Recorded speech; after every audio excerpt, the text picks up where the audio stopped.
In times like these, everything comes into perspective.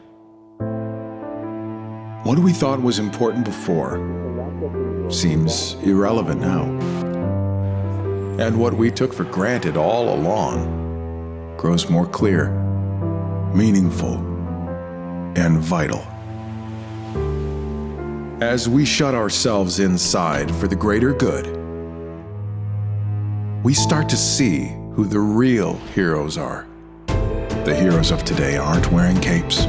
They're wearing scrubs and face masks, uniforms and badges. They're out there driving trucks, making deliveries, cleaning our cities, fulfilling orders, and restocking our shelves. They're keeping supply chains moving and making sure our water is still running.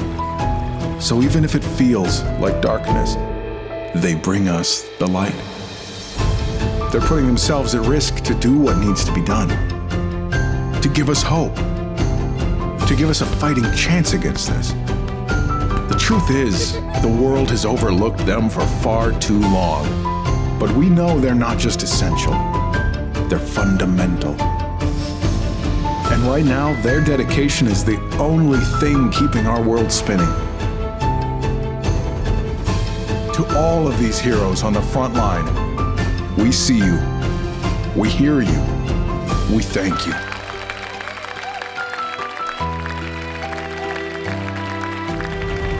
And we will do our part to protect you by staying inside, by cheering you from afar, by empowering you to do your best, and by honoring your efforts. Thank you. Thank you. Thank you. From the bottom of our hearts. Thank you.